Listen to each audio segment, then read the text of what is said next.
I'm Dwayne Schultes, and today on this Vital Health podcast, I'm joined by Sam Rasty, the Chief Business Officer of Sensorium Therapeutics. Sam, it's truly a pleasure to meet you. Thanks for dropping by. Thanks, Dwayne. Very nice to be here with you. I'm also joined by my colleague, Joe Hammang, a card-carrying neuroscientist and VT's U.S. Business Director. Joe, always a pleasure. How you doing? Thank you, Dwayne. Great to be here. And joined again at the hip with Steve Potts. Steve, we've been seeing each other an awful lot the last 2 weeks. Thanks for crashing the party, Steve. Always good to see you. Thank you. As a cancer guy, I'm just looking to learn something about neuroscience today. Well, it's awesome you're all here. So, Sam, you have an enormous background in multiple companies. You worked for GSK for a while. You worked for Shire for a while. Now you're working for Sensorium Therapeutics here in Boston. You joined in April of last year. Can you tell me a little bit about that journey, how you're working in neuroscience, and what do you hope to accomplish with your new company? Sure, Dwayne. So throughout the earlier part of my career, I traveled through the big pharma world and learned a lot about global operations of pharma and drug development and launch.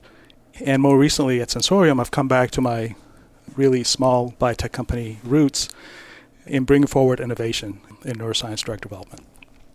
Sensorium is a preclinical and about to become a clinical stage biotech company with the lead program in anxiety and a follow-on program in epilepsy and a third in Alzheimer's disease.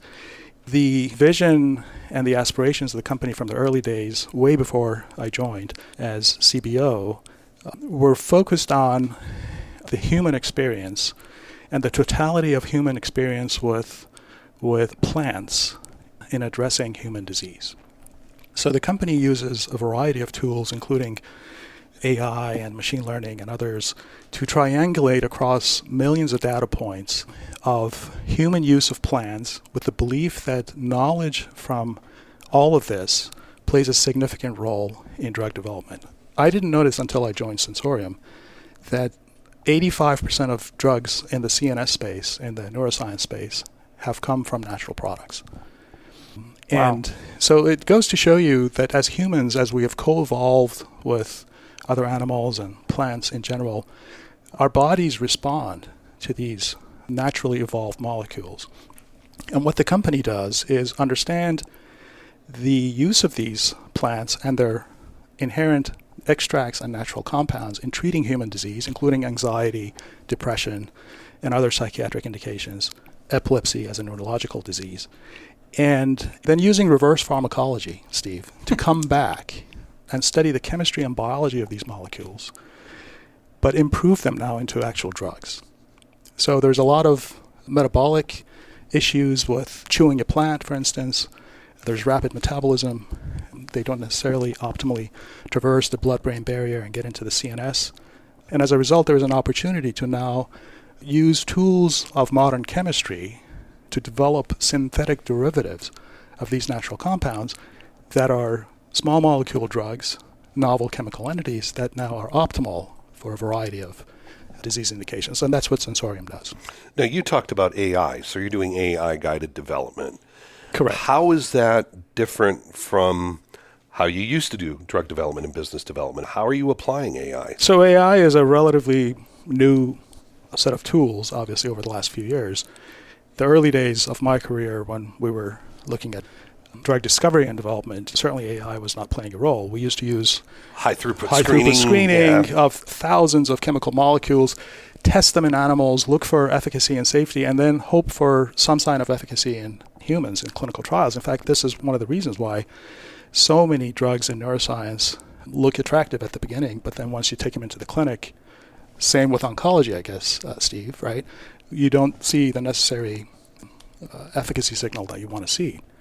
And the difference here is we start with the human experience of these natural products through centuries of use across so many different cultures and ethnicities, and bring this ethnobotanical data set into perspective. And from that, we extract information about what these active molecules are, and then move those forward into development. As a result of that, the discovery and development process are both somewhat de-risked, because we start with human efficacy and safety as the first signal, and it becomes a lot more efficient and a lot cheaper. So our lead program in anxiety, from start to finish, literally in 2.5 years, we managed to get to IND filing, whereas typically in small molecule drug development, it takes close to 4 or 5 years. Yeah, say 5 to 6, absolutely. Well, that's amazing. Yeah. And obviously, if your baseline is, well, geez, these indigenous people have been chewing this for 100 years and it seems to work here, can we practically synthesize that in the lab or make it and produce it? Is there something here? And actually improve upon it as a drug. For instance, is pharmacokinetics in the human body, remove some metabolic liabilities that, for instance, make that plant not as effective as a drug as it could be, and then truly turn it into a small molecule drug that penetrates the central nervous system and actually plays out its biological. This may or may not fit, but I think a wonderful example that everyone understands is nicotine. And the alkaloid, the amount of it that's in tobacco, even as far as potatoes have a certain amount of nicotine in. Those compounds have been used so effectively in smoking cessation. Those are very important drugs. Right. Yeah. And alkaloids are an amazing family of molecules, Joe, as you know. Our lead molecule comes from an alkaloid family as well. We've mentioned small molecules a lot, and Steve and I have been talking about the issues an awful lot of the Inflation Reduction Act. We see in our research a drop in funding for small molecules broadly as you see exposure go up to Medicare. And this has been published. It's been validated. This is real data. This isn't a model. This is actual hard data. Traditionally, with neuroscience, we've seen a lot of work in dementia, Alzheimer's disease. You're mentioning that is one of your targets, but those are areas that fall under the blade of the Inflation Reduction Act. Are you concerned, or are you changing your strategy because of the implications of the Inflation Reduction Act? So, Dwayne, in various conversations with executives in the industry, with investors and others, you can tell that the IRA has been a backdrop to a lot of portfolio decision-making, pipeline development, certainly investments by VCs in the space and so forth, and even big pharma, prioritization of their portfolio or their in-licensing activities, assets that are attractive to them or not. It's in the backdrop, and there are considerations there. For a young, small biotech company like us, in our view, while the IRA is significantly important in making portfolio decisions, it all comes down to the science and the ability of a particular therapeutic to address unmet needs. For us, while the IRA is significantly important in downstream value projections of an asset that we're developing, it is not significantly impacting our portfolio strategy. We're sort of leaving that to the bigger players to address, also understanding that there's still a lot of debate within Congress. There's going to be perhaps adjustments to the current regulation. This is just the first set of rules and regulations that have come out. We know the EPIC Act, for instance, being discussed to try to right size small molecules to the same level of protection as large molecules before negotiations begin. With that understanding, we know things are not going to stay status quo, and we're not letting that change or have an impact on how we make portfolio decisions. At the end of the day, the approach that I described to you that Sensorium is taking is all about small molecules. So we're not going to all of a sudden drop what we're doing based on conversations that are happening in Washington, D.C. There's no danger of a status quo in this environment. So. Correct. That's absolutely right, too. And frankly, I mean, you have no choice because the only way you're going to deal with this mechanism is with small molecules. So as an industry, we're all optimists. But in the boardrooms of pharma, it's a numbers game, obviously. That 9 to 13 years doesn't sound like a lot. I mean, what's the difference? We get 9, you get 13. If I'm in the living room talking to an aunt and uncle, why is that last 4 years a big deal? You hit one of the nails right on the head, Steve. As drugs are launched, there is a period of market uptake. If you only have 9 years before your price now drops significantly due to negotiations by the government, you would not have the ability to recoup that initial investment that was made for several years, as well as the level of risk that was taken to develop this drug and bring it to market. So much of that revenue and profit potential is in later years, as opposed to the earlier years, where you're still having a negative MPV. And that's why moving from 9 to 13 is hugely important for these small molecules. And in the circles that Dwayne and I are in these days, it's very clear in these conversations that there's a lack of understanding of the 9 years is not, we're selling today and we're selling for 9 solid years. They don't understand. You're absolutely right, Joe. Those 9 years are not guaranteed. at any point in time, because of the level of innovation that's going on in our industry, you could be displaced from the market, or you could be taken over by a more efficacious product. So those 9 years of actual commercial sales are not guaranteed for any drug. Have you seen a change in the ramp up because of insurance and strategies? Are you seeing that this normal ramp up that we would have seen 10 years ago, are there changes now? Of course there are changes, and it varies disease by disease, therapeutic area by therapeutic area, and so forth. The more generics you have in a particular disease, costing the healthcare system significantly less money. They're basically what we call the fruits of the labor of investment in drug development, because society benefits from these generics many years later, and they're basically free at that point to society. In diseases where you have a large number of generic drugs available, these novel, innovative, branded drugs that are now being launched have to wait before patients can access them through formulary requirements that payers dictate. So it's not even year zero. It's year whatever after you get through the now generic drugs. So I can give you an example in social anxiety disorder, which is our lead indication going into the clinic for this novel drug that I talked about a few minutes ago. The current standard of care is patients receiving selective serotonin reuptake inhibitors, SSRIs. These are all generic drugs that were developed 30, 40 years ago. They don't work in 50% of these patients. And in those that they work, there's a significant delay of some 8 to 12 weeks before they show efficacy. And in those 8 to 12 initial weeks of treatment, your anxiety level actually goes up, and significant side effects and other issues associated with these drugs. At the moment, you have to be put on these drugs first. You have to fail them before you can then go on to second-line therapy. And many times serially. That's absolutely right, Joe. You fail one, then your psychiatrist or PCP basically prescribes you a second SSRI. After multiple failures, depending on what kind of insurance plan you're on, are you then allowed, and in many cases patients are not even allowed to be put on a novel branded therapy. So significant delay in terms of when that novel therapeutic actually can hit the market or can actually register a new patient on that drug. But there's some really heavy implications then about that, Sam, because what this is saying is you're looking at subtypes similar to what we deal with oncology, and then you're looking at essentially you need an orphan indication or something like that, and the IRA has huge prices and penalties for going after orphan channels. I mean, this becomes a real problem. I'm glad I brought up orphan. I had someone criticize me the other day, said, hey, you guys in oncology, all you're doing is a bunch of Me Too drugs. And I'm getting smarter with how you respond. I'm like, be very specific. So I was like, okay, let's just focus on oncology. Let's just pick 1 year. 1 year, we picked 2024. And then looked at what was approved in that year. So there was 24 new molecules approved worldwide in oncology last year. Of those, 16 were in the U.S. Of those 16, 10 were total new entities, new MOAs. There was no way you could even claim it's even close to what the living room audience might call a Me Too.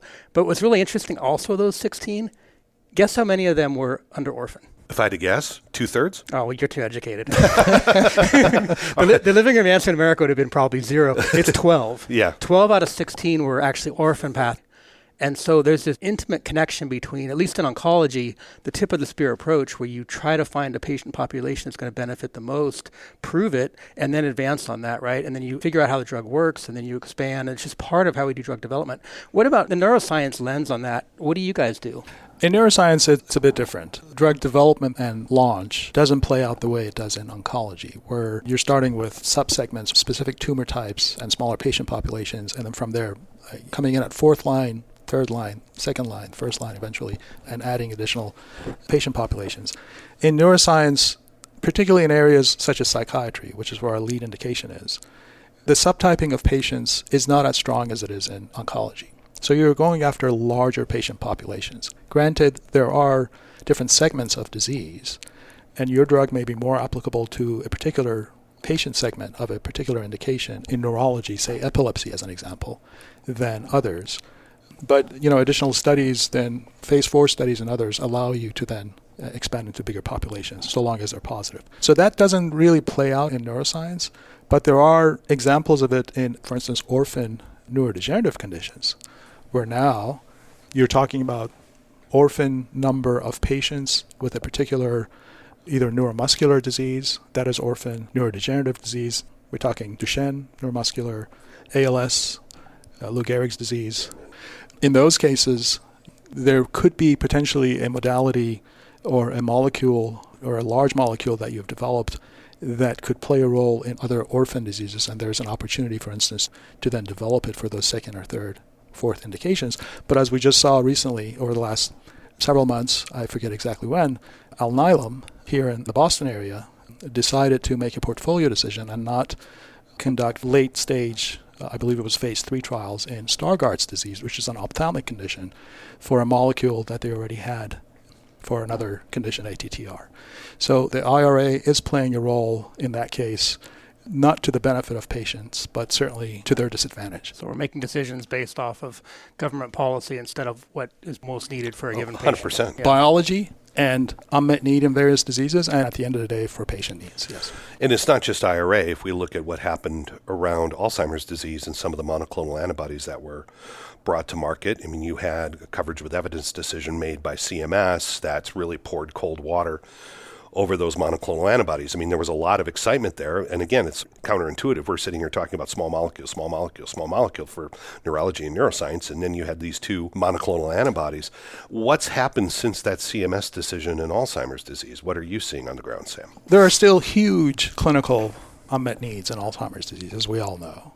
And as the population ages and as the elderly population numbers increase, not only in the U.S., but also the rest of the world, we will see more prevalence of these elderly stage types of diseases, such as Alzheimer's disease. Because of that, there is huge activity in that area from a drug development perspective.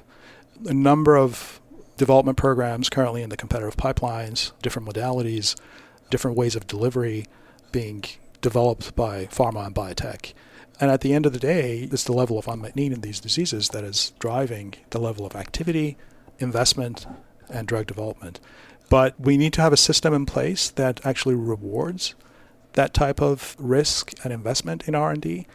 And at the moment, a number of fixes need to be put in place within the Inflation Reduction Act for Life Sciences to help address those. So currently, there's two bills that are being talked about. There's the EPIC bill, which is a fix for the 913 to equalize it at 13, which Dwayne's data and other people's data has clearly shown that with 9, the investors are not seeing the return they need to see in order to make an investment in that area.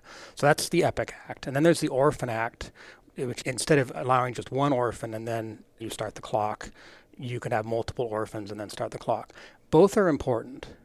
And we had 300 organizations. These are physicians, these are patient advocacy groups, some of us in industry, basically highlighting how important it is to fix the small molecule penalty. So it's been an outpouring of support. It's also actually very moving because in there they've said which patient population. You see cystic fibrosis, you see MS, you see a ton of different cancers. Hopefully cancers some of us will never hear of, but they're all equally nasty and they need molecules. There's one piece that really intrigues me. There is so much uncertainty around this about whether it's good. Within companies, we heard a commercial guy say, oh, it's dead.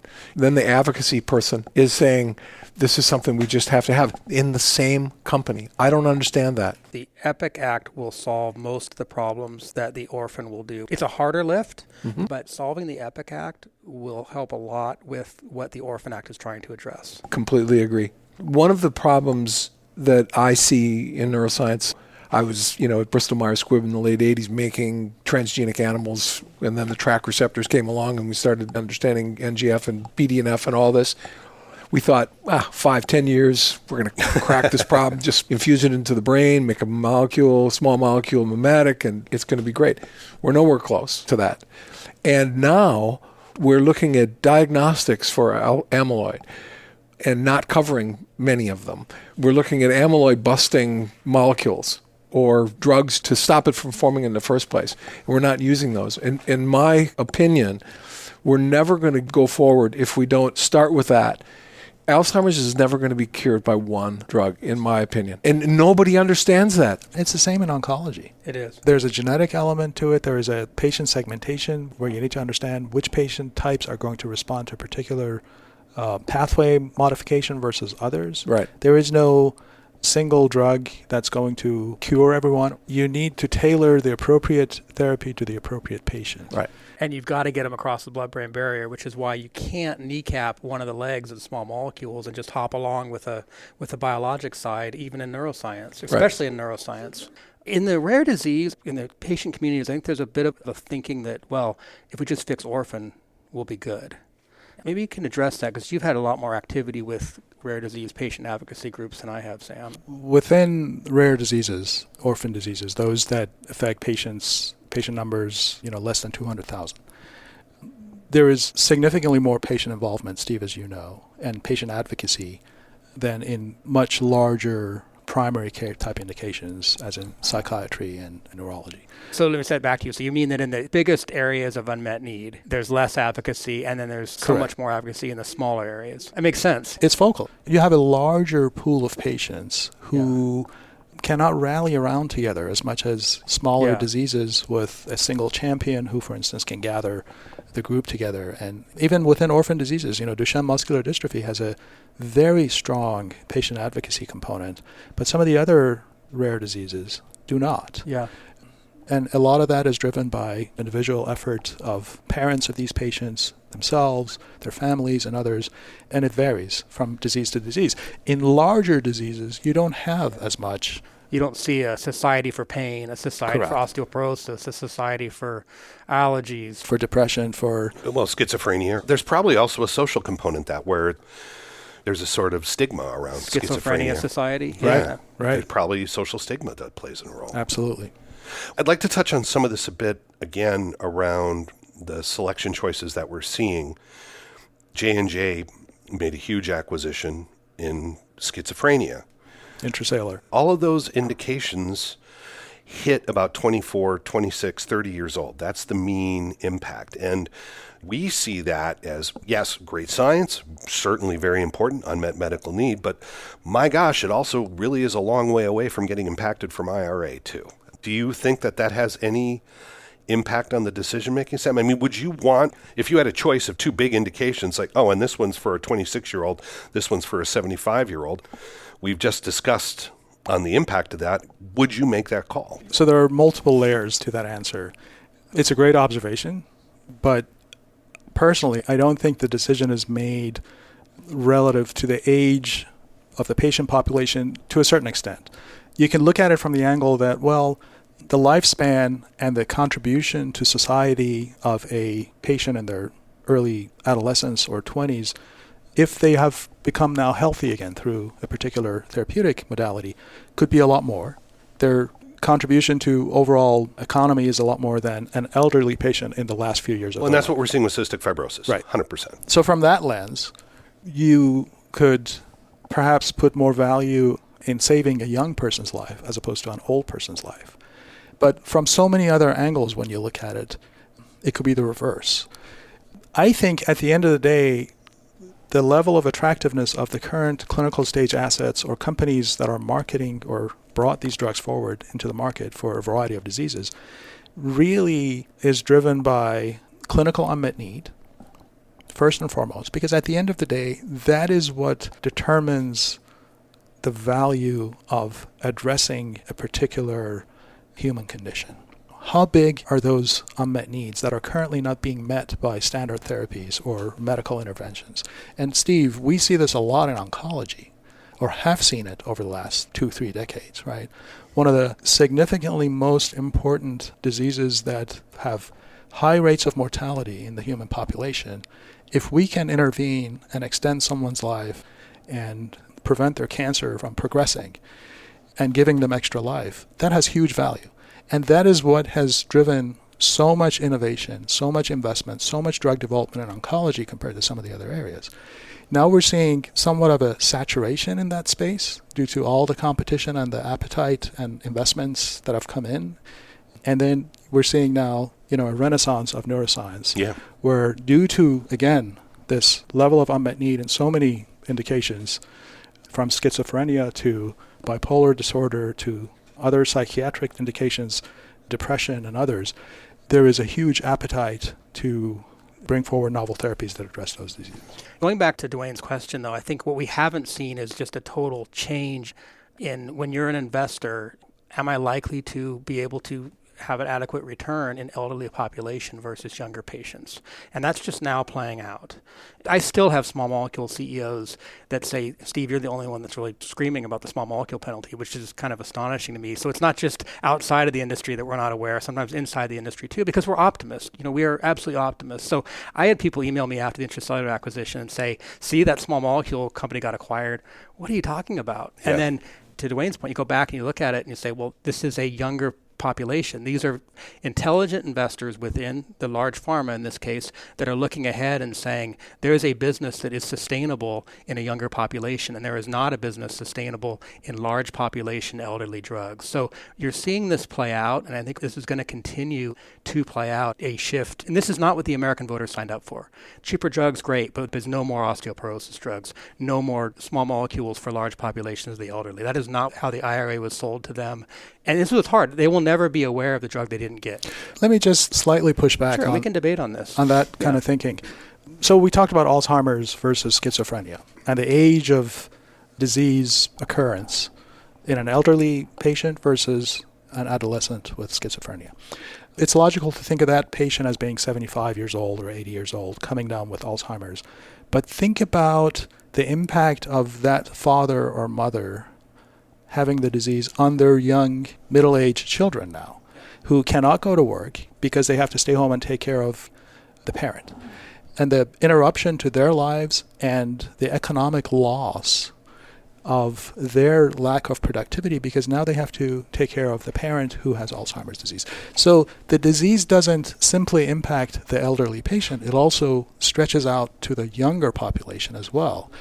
And if you think about it in that kind of a multidimensional way now, you can see the attractiveness of an Alzheimer's drug that could significantly lower the burden of that disease on patients and their families and caregivers, and couple that, in comparison to what a schizophrenia drug does. Well, this cost to the loved ones at home, it's a protracted period of time as well. We're not talking about a year, something that's inconvenient. This is a life-changing decade or sometimes two. On top of that, it's not just the parent's medical condition now, the middle-aged son or daughter, in addition to lack of productivity and everything else that they will face. Think about all the other comorbid issues they could come up with themselves, anxiety, forms of depression, that they have to now deal with an elderly parent for whom there is no therapeutic intervention. And that's 100% correct, Sam, but the problem is, me being a little cynical, that doesn't fall on anyone's insurance payment. That's going to be borne by the son or the daughter. Absolutely. Who's dealing with that. From an insurance standpoint, that's a freebie. And trust me, I had a mother-in-law, and I did, in our family, take care of her with Alzheimer's disease. I've lived this firsthand, and I know precisely what that took internally for us to deal with. But I was not getting any help from the government or from my insurance on that. That was on my shoulders, which I was happy to do. But would I have rather had an effective treatment there? Yes, 100%, but we didn't. There's been some really good work lately thinking about value-based pricing of these drugs and thinking more broadly than just how historically insurance would look at how should I price the drug. And the net on this is drugs are only 8 or 9% of our total healthcare bill. Hospitals are another 30, doctors another 20. And you're saying 8 or 9%, not 89%. No, 8 or 9. 8 or 9. Just making sure. My joke is we can make all drugs free right now and we'd still get an A-, 91% in expensive healthcare. Think about that. You'd still have 91% of all your costs still there. And we're focused on this area where there's so many other add-ons that a really good drug will do that increases value to society. What is being done in the broader Inflation Reduction Act to cut the other 90% of healthcare costs? Nothing. The entire thing is focused on drugs, right? 100%. Yeah. Drug costs. Yeah, that's it. So to me, that is a clear It's a crime. It's signal in terms of what a poor story we as an industry have told. Exactly. To not have educated policymakers and lawmakers about all the other segments in the healthcare system to costs versus what we are contributing. Well, one of the frustrations for me as a neuroscientist and you're hearing about the cost. The drugs are never given the due that they reduce hospitalizations. No. It's not just a cost to the healthcare system. It is a huge benefit to the healthcare system. And the hospitals don't go generic. I had a friend in the hospital 2 nights, $30,000. Yeah. But he didn't have to pay for it. The bill was all covered. Whereas we're really struggling to adequately lower the co-insurance and the payments for some of these drugs. So we're the bad guy at our 8 or 9%, the A- of the other all total costs. Right. Well, I've got this story. I've told it before, but I'll tell it again. We were brought in to look at a new imaging technology in Europe at a hospital, one of the largest hospitals in Europe, and they'd implemented a new MRI technology looking at aortal scanning for a substitute for cardiovascular treatment, and we were wondering about the substitutability of the platform against other treatment lines. And in the process of this, the hospital manager and our imaging client were having an argument about kidney grafts. Did they get the transplants from within the UK where they were, or did they go further out in the EU and get them from further away? They were cheaper, but they had a higher rate of failure. And so they said, well, Dwayne, could you just help us out with this one? I'm like, yeah, sure. Give me the numbers. So we got the numbers. And we looked at it. And it's like, okay, I could see why they're doing this from a bed perspective because the implementation and the costs don't really change that much. And it's sort of a question on a poll here because it is a lot cheaper. The graft is a lot cheaper if it's coming from Romania or some other more obscure parts of the European Union. And then I said, but wait a minute, if these fail, don't you have other costs like dialysis? Oh, yeah, lots of dialysis. How many days? Oh, a couple 100, 300 days, sometimes a year, a couple years if we get a replacement. How much is that? Oh, it's several £1,000s a month. I'm like, what are we talking about? Suddenly the price is thousands and thousands of pounds more expensive. But the problem is that's not on their budget. That was in the city. Right. And so it wasn't part of the decision matrix about what the hospital manager was doing. It wasn't his problem. This is the problem. You see the budget for the drug. You don't see the hospital budget. No one sees the hospital budget. Heck, it's a black box. It's unbelievable. Right. And in that particular example, Dwayne, not to mention the risk to the patient from horrible. having to get another kidney, for instance, Yeah. and what they have to go through that process. If you've known anyone that's had bladder cancer, taking your bladder out is just insanely expensive. I mean, and you add that all up, it probably easily gets to $300,000, $400,000. And then someone complains about the price of a bladder cancer drug that either eliminates that or postpones for another 5 years when you actually have to have a bladder taken out. We're not telling the story very well, guys. No. We're not doing a good job as an industry explaining. I thought it was just oncology. I'm a little relieved. You got some issues over on the neuro side of the fence, too. And you're actually good at this. It's even, rare disease. It's the orphan space. Yeah. People say, why do gene therapies cost so much? My God, $2 million, $3 million. I don't believe we ever have told the story very well.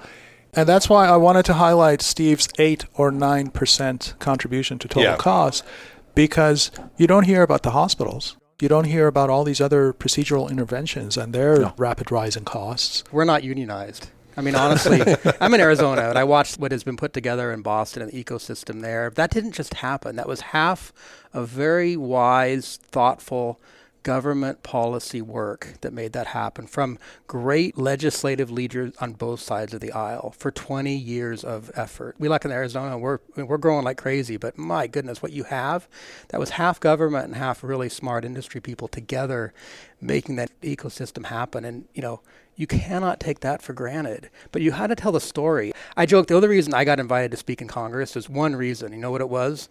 When I tell drug development, make it look hard. It's like watching the old guy on the surfboard. If they're really good, the guy's hardly even moving and he's just rocking every wave. And you go get your surfboard and you go out there and you realize it takes all summer to even get up on your board. But this is hard. I mean, I don't know what your record is, but 25 years in oncology, I've been involved in 2 drugs. They're really good drugs and they'll last forever and they will go generic. But it's hard. If you touch a couple really good successes in your career, that's a good biotech career. This stuff is hard. People like us, Steve, you and I, we sometimes forget how incredibly difficult it is to be part of a much larger team that somewhat touches a particular drug that starts in discovery, makes it through all the years of clinical development and eventually approval and on market.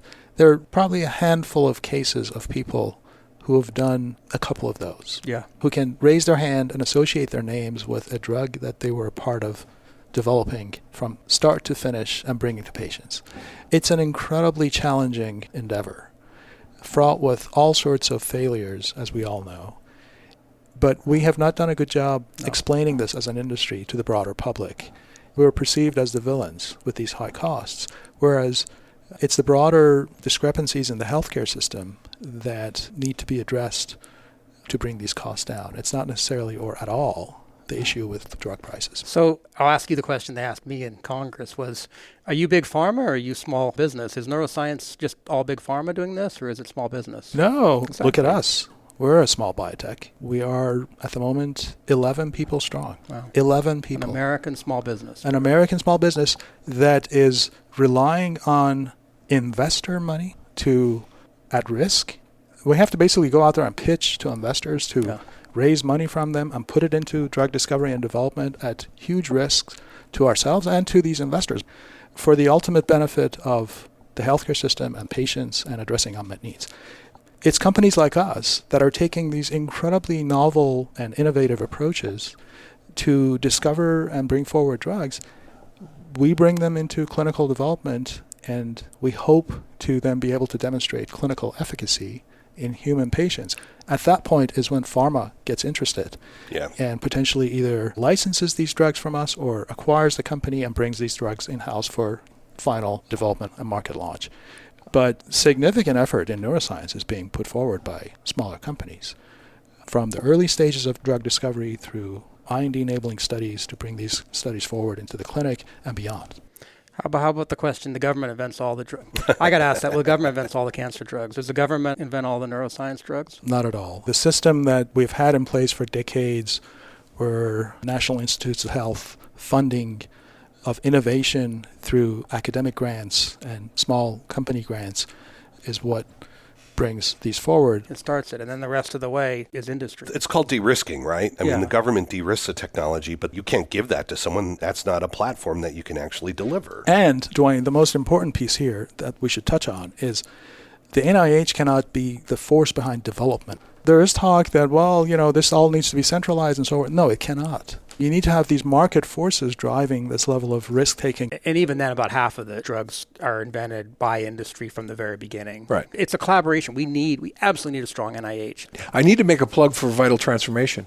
To answer this question, go to our website, and you'll see our NIH study. 2021, we did a study where we looked at 24,000 NIH grants. This is what we so we That's a lot of reading. It was a lot of work. And then we found from those 24,000 grants, roughly 8,000 patents. And then from those 8,000 patents, we did a merge with an IP company that specializes in data sets. And then we merged those patents to products that had filed an IND. And what we found is those 8,000 patents led to 41 products that had filed an IND. And from those, only 18 drugs came to market.